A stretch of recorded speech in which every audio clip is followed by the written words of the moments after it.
What are the best and worst matchups for fantasy football if you're playing the divisional playoffs on Sunday for the Rams-Buccaneers and Bills-Chiefs games? It's time to break it down all here as Matchup Thursday begins on Locked On Fantasy Football. You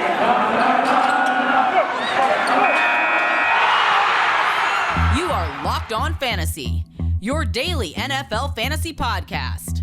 Part of the Locked On Podcast Network, your team every day.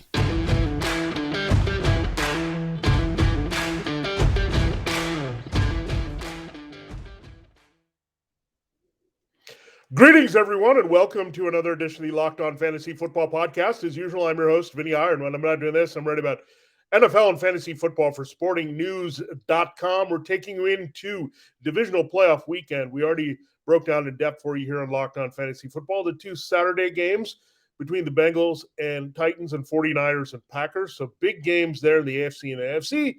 It gets even bigger there on Sunday with the reigning Super Bowl champions, the Buccaneers, hosting the Rams, and then in a rematch of the AFC Championship game from last year in a game from Week 5 early in the season where in each win, the team scored 38 points.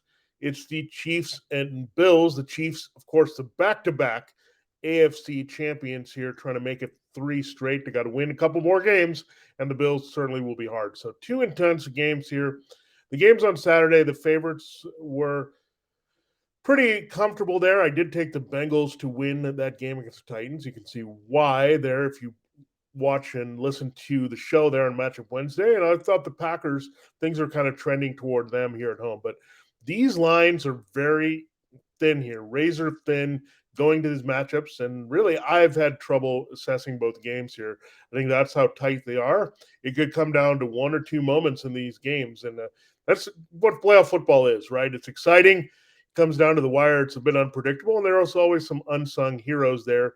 And unfortunately, some unexpected duds as well. So we'll break that down for you in depth, those 2 games. Then we'll do something fun. We'll continue our little mini ranking series, and we'll break down the coaches left in the playoffs. A lot of good offensive minds there that we're happy to have in fantasy football, and a lot of guys that are hands off and let the offense do their own thing. So love it. We have a lot of intense offenses here to close out the season here in the final 8. Thanks for making Locked On Fantasy Football your first listen every day. We are free and available on all platforms. I also have to tell you this episode of Locked On Fantasy Football is brought to you by OnlineGambling.com, the place to be for all the latest gambling news and tips all throughout the NFL playoffs. Visit OnlineGambling.com/NFL to get the edge over the competition throughout this year's playoffs all the way through Super Bowl 56. All right, Rams-Buccaneers. The Bucs are your basic home field advantage favorites in this one. 3 points. 48.5 is the over-under. Some offensive concerns on both teams. I don't think the Rams have been totally great on the offensive line up front. They also are limited sometimes when they can't get other people going with Cooper Kupp. Let's start there. Cooper Kupp, we know, is going to keep rolling here. He destroyed the Bucs in the first meeting. He's destroyed everyone this season. So he's going to keep it up. They're going to have to put the ball in the air a lot more. The Bucs are going to have resistance there offensively, we know. So should be a big game for Kupp. Odell Beckham Jr. settling in pretty nicely as a complimentary player. Now, keep in mind, Beckham is doing this as a number 2, which is important to know that in Cleveland, he was a forced number 1 here. He's now playing off Kupp, getting a lot of favorable coverages, and that's what's happening. And then you also know the running game has been working. They transitioned from Sonny Michel to Cam Akers in his return last week there against the Cardinals. So we know what the Bucs do, however. They stop the run. So not feeling Cam Akers in the running game. So I think that's going to put more onus on Matthew Stafford to drop back and pass, and high volume for Kupp, high volume for Beckham Jr. But the thing that could be a nice twist in this game is a little bit more Van Jefferson, a little bit more Tyler Higbee here to play off those guys in the middle of the field. And also with Jefferson, he can stretch the field and make big plays there playing off Kupp. So some things to watch there. But the Bucs secondary is back at full strength here. They have Carlton Davis. Kupp is going to be on the inside quite a bit here, so he'll avoid that. But that could just slow down Beckham. That could prompt Jefferson being more involved as a deep threat. He's kind of faded a little bit in this offense when Beckham arrived, but I think he has some value here if they can spread the field a little bit, especially if they are very limited in the running game. So you can't really feel great about Akers. there. I know he's back from the Achilles and looking good, but in the Bucs run defense, their calling card there, defense. Pass rush, we'll see. Andrew Whitworth has been very good at left tackle, but these pass rushers are back. They had some time off with other injuries there, but Shaquille Barrett, Jason Pierre-Paul, you have Joe Tryon-Shoyinka, you have Anthony Elson. You got a lot of guys that can get after the quarterback here from the edge. So that's going to be the concern for Matthew Stafford. He held the ball on a little too long against the 49ers. That cost him a couple weeks ago. So the Bucs are going to be intense. They're going to bring different blitz packages. They're going to take some chances, but also make sure they take Cup and contain him a little bit in this game. So against Stafford, if I'm going to go with a quarterback on Sunday, I'm not feeling Stafford among these three. When you have Tom Brady, Josh Allen, and Patrick Mahomes there, it's really hard to say Stafford is the one I want to trust in this matchup. The Bucs defense also playing very well against the passing game. The secondary is pretty solid. The pass rush is good. They've got the linebackers there. That helps in the middle of the field there with tight end coverage. But still, I think they got to get Higbee and Jefferson involved to get the better matchups here, knowing that they're going to be one-dimensional. Need something a little bit more than Cup and Beckham here to come through offensively. But you figure both of those guys are going to dominate targets and it'd be a big part of what they do. Everything else is a little bit piecemeal. But if I had to lean for one player having an impact, I would say it's Jefferson over Higbee, because Cup can handle the slot issue while Jefferson has some speed there, and Higbee is just a guy you can't trust in general. After he plays well, you expect him to disappear. That would make sense here in this matchup. Now, you can also look at the Rams defense. They match up pretty well against the Bucs, especially if there's some issues there. I actually like both defenses. The 40.5, more I think about it, I have this game slightly going over 31-23, but I could see it being a little bit more low scoring than that. So keep that in mind. These defenses match up pretty well against these offenses this week. And again, Rams with Aaron Donald, Von Miller, and Jalen Ramsey. The biggest thing we're going to watch for with the Bucs is, can Tristan Wirf, the right tackle, play? Can Ryan Jensen, the center, play? Both of them hurt their ankle. Jensen was able to return and finish the game against the Eagles. Wirf came back briefly, but then they thought the better of it. They had a big lead. They're hopeful that both are going to get enough practice time here to be intact, because the offensive line has had some great continuity here for the Bucs. But if you don't have Jensen in there, that's going to help Donald in the middle. We know that. If you don't have Tristan Wirfs, it's just very hard to protect Tom Brady from the front side with Josh Wells. At least they have some of the veterans there on the other side, but still, that would be a big development in the Rams' favor if that would happen here, and the Bucs lose a couple offensive linemen, or even one, namely Wirfs, in this game. Now, for Tampa, I mean, it's going to be Rob Gronkowski and Mike Evans, but Mike Evans could see a lot of Jalen Ramsey in this game. They got to decide, if you're the Rams, so you have two key targets here. Who do you take out, Evans or Gronkowski? I think it's a little bit easier knowing where Evans is lining up to handle him with Ramsey, especially with no Chris Godwin or Antonio Brown to worry about. It's Tyler Johnson and Scotty Miller and some of these other guys. We'll see if Cyril Grayson can come back, but yeah, so a lot of coverage emphasis we know is going to be on Evans and Gronk. It's about other guys stepping up here. Now, Tyler Johnson does work the slot. Remember, we've had some matchup exploited. The Rams have one really good corner in Jalen Ramsey, but they can be exploited on the other side, outside. We've seen that with Jawan Jennings just a couple weeks ago. He was a big factor in that 49ers win. So whoever's lining up on the outside, is it going to be Brashad Perriman? Is it going to be Scotty Miller? Maybe a little bit of Johnson working in the middle field. So one of those guys is going to go off in this game just by Brady assessing the matchups. And I think Evans is the guy that's going to see Ramsey most. Gronk might see him a little bit as well, but Gronk just a tougher matchup overall. They can scheme him open, in-line, offline, and all that. So I think Gronk has a bigger game than Evans. There's no doubt about it. And one of these guys steps up. If I'm going to go with someone, I'm going to say it's Miller, because he's a guy that you can get sneakily into coverage, can run all over. I think you might see a little bit. Brashad Perriman, we'll see in that spot. So, again, Brady's going to be judicious. And I think another player that you look at is Cameron Brate, the other tight end. So they could continue the use of the two tight end sets. They also have O.J. Howard, where they can give them three tight end wrinkles. So there's things they can do to avoid the strengths of the Rams. And Tom Brady's going to find them. At the same time, if you have Brate and Gronk, you get a couple extra blockers should Wirfs have to miss the game. So a lot of benefits to that scheme here for the Bucs. So, yeah, feeling a little bit more Brate and Miller than Perriman and Johnson and some of these other guys here at Evans. We'll see. I mean, Ramsey and some top corners tend to give Evans trouble, so that's a good history. Think about Tom Brady's going to be fine, but I think it's more 2-15-2 game. I think they're going to lean on the running game. It just depends who's going to be in it. You have Leonard Fournette. Can he return from the hamstring injury this week?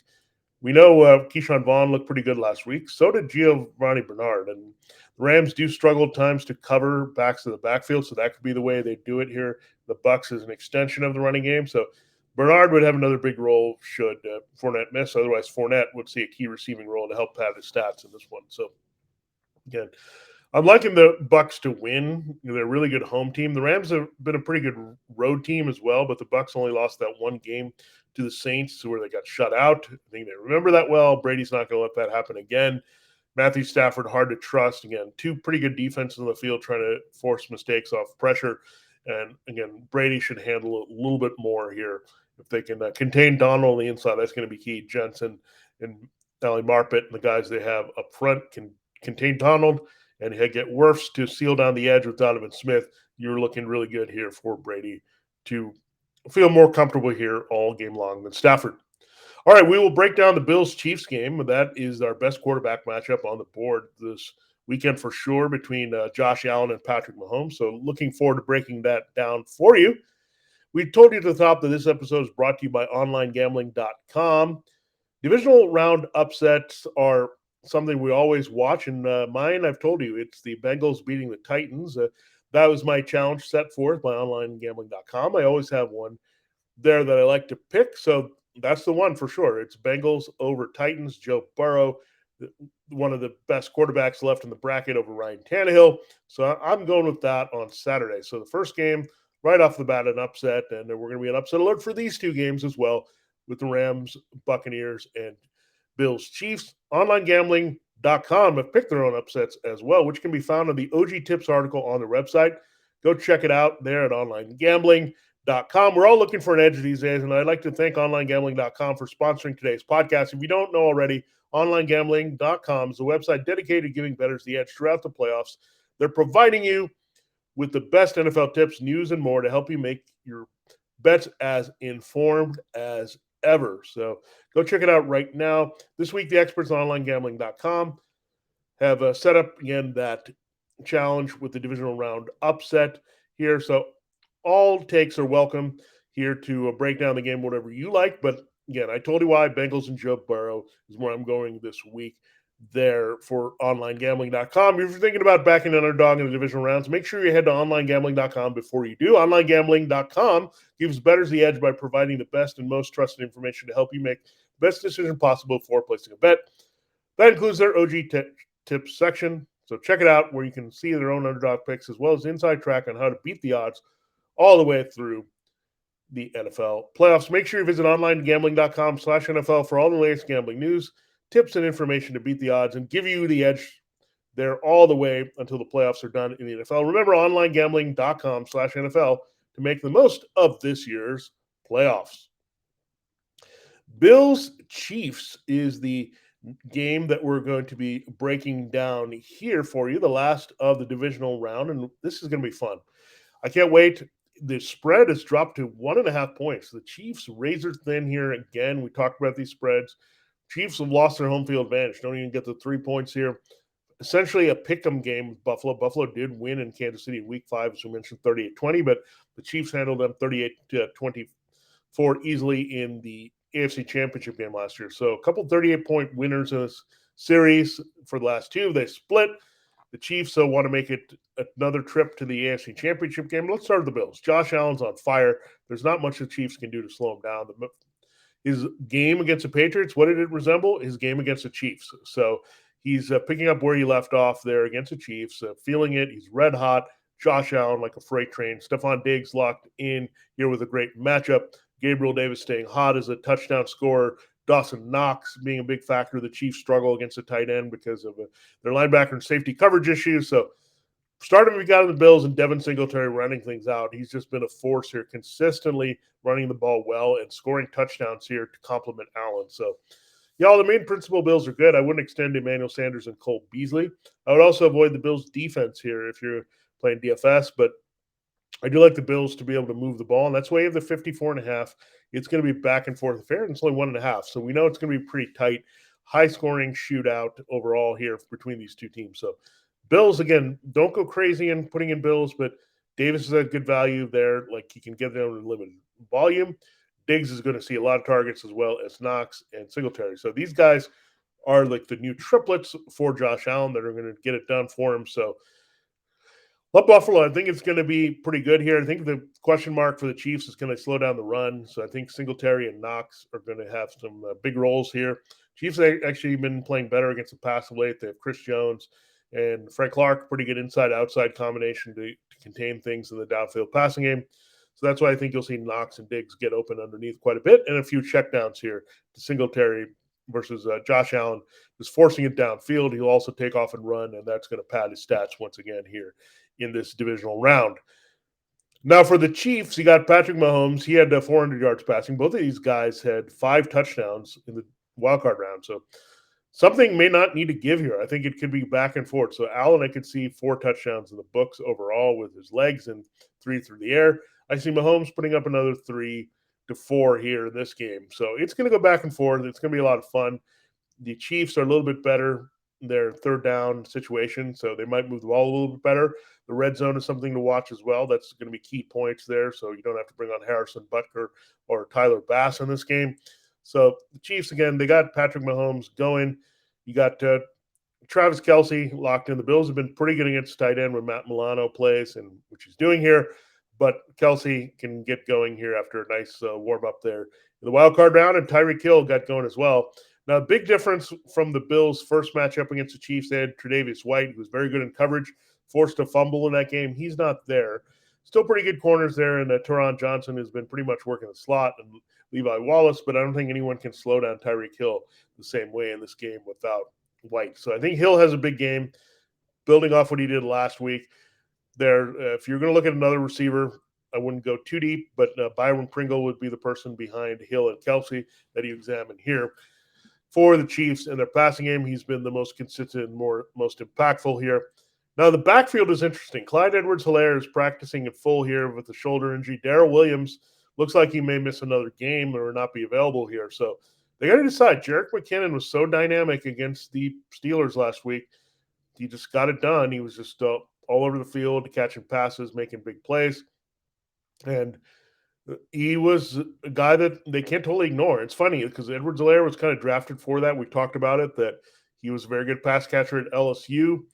But McKinnon maybe gave him that spark that Andy Reid was looking for overall. He has a little juice to his running, probably because he's been rested all year and hasn't really played at all. So McKinnon, we'll have to see. They'll probably take the hot hand approach, play carefully with Edwards-Helaire, but Edwards-Helaire might be the more complimentary, like power back this week, so they don't force him in there with the shoulder if Williams missed time, and that looks like the case. So I wouldn't imagine Andy Reid and Eric Bieniemy are going to suddenly go away from McKinnon when he was that effective and can be a matchup nightmare creator with his quickness and speed. The Bills can be vulnerable against the run, against those type of backs, and maybe has some home run ability as well, which can give Buffalo problems there. So I'd say McKinnon has a good chance to get most of the touches here, especially Williams not practicing. Derek Gore, only going to be a handful of touches there, but I would be shocked if Edwards-Helaire just got a full load returning here in this game. And the Chiefs defense, bad matchups in a lot of places there for them. They're going to have to win up front in this game here. So the Chiefs do have the edge on the offensive line, I think, overall, especially interior with Creed Humphrey and Trey Smith. The Bills struggle a little bit up there. So it could be who can get in favorable third down situations, finish in the red zone. That's tied to running well in this one. So it's going to be a lot of fun going back and forth, and I want to get as many shares of this game as I want from the offensive side here between Allen and Mahomes. I do like the Chiefs winning just by a field goal here, just barely 30-27. It's going to be last possession wins type of game, I think, with these two elite quarterbacks on the board. And the Arrowhead advantage tilts it a little bit to the Chiefs, as we see with the number. Because if this was in Buffalo, I'd feel pretty much all in on the Bills in this one. But Chiefs, I'm a little worried for them, but the number's so small, you got to take them here on this side at 1.5. All right, we will finish our show looking at the coaches and how we rank them here from a reality and fantasy football perspective here for you. The last 8 coaches standing in the NFL playoffs. People think unusual circumstances mean complicated taxes, but for TurboTax Live experts, that's what makes things interesting. Maybe you inherited a condo and you're renting it out, or maybe you're getting paid in cryptocurrency and aren't sure how it's taxed. For TurboTax Live experts, an interesting life can be an even greater refund. Luckily, TurboTax Live can match you with the right expert who has experience in your unique situation, can answer all of your tax questions right from your phone or computer. They can even take care of the whole filing process for you. Whether you launch your own startup or you're working multiple jobs and juggling multiple incomes, an experienced TurboTax Live expert can help you during the entire filing process or do your taxes for you from start to finish to get you the tax deductions you deserve. Visit TurboTax.com to learn more. You do your thing. They've got your taxes into it. TurboTax Live. All right, time to close the show. We'll count it down here. The coaches will go from number 8 to number 1. These are the most accomplished, most trusted coaches left here in the playoffs. Number 8 has to be Zach Taylor. He's done a great job with the Bengals. He might be your coach of the year here. So that shows you something, how stacked this field is. Hey, a great coach will take you along in the playoffs, especially if you have experience. But good breakthrough here for Zach Taylor, and we'll see if he can build on that. And again, we picked the Bengals over the Titans, so we believe that this week. Sean McDermott has been excellent for the Bills. He's made them a consistent playoff team. Their defense is really tough. Their offense, he's hands off here with Brian Daboll. We'll see if he loses Brian Daboll here as a head coach to some other team. That could be a blow. But McDermott in the strong field comes in at number 7. Bruce Arians won the Super Bowl. This kind of tells you, again, how strong this field is. But he comes in at number 6 among the active coaches still in the playoffs here. Arians tore his ACL. He got fined with a handshake incident there. All this stuff has been going on with Arians, but he's still coaching, trying to avoid his own distractions. He's got the GOAT, Tom Brady. He's got a Super Bowl ring, one of the older coaches in this league, but still bringing it here with his offensive acumen.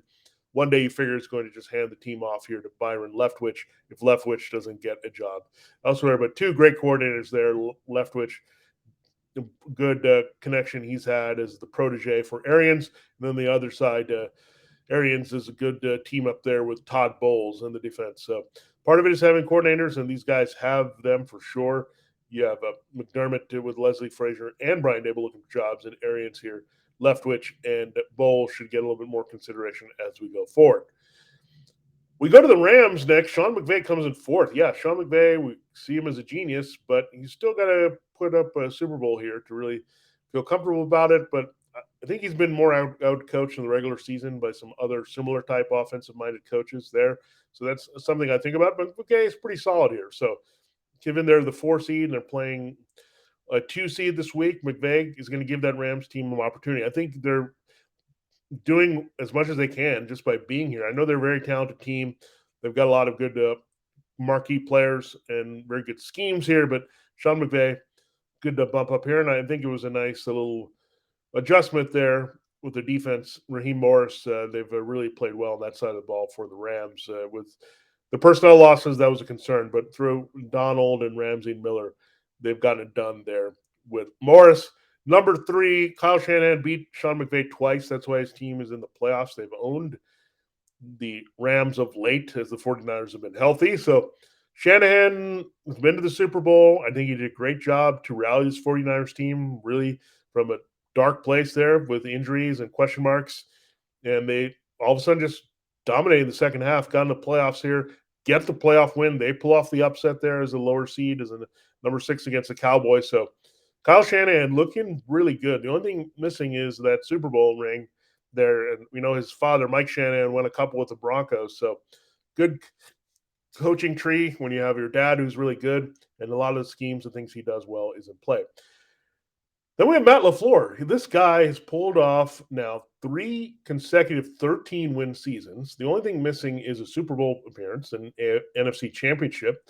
I think this comes here this time. So Laflore, I think, is doing a great coaching job. They made a good change there, getting Joe Barry as the defensive coordinator. Laflore keeping up the strong coaching. I think you have Nathaniel Hackett, who's also been a big part of what the Packers do offensively. So really good to see Laflore, and this guy is a rising young coach. I mean, the only thing, again, McVay and Shanahan both have NFC championships. That's the only thing missing for Laflore. And keep in mind, he's not been at it for as long. So he's a lot of success early, tied to Aaron Rodgers, and maybe he's the key to keeping Aaron Rodgers here in Green Bay and helping him finish his career there. And then number 1 on the list is Andy Reid. You have to say it's Andy Reid because, again, Chiefs, a Super Bowl victory.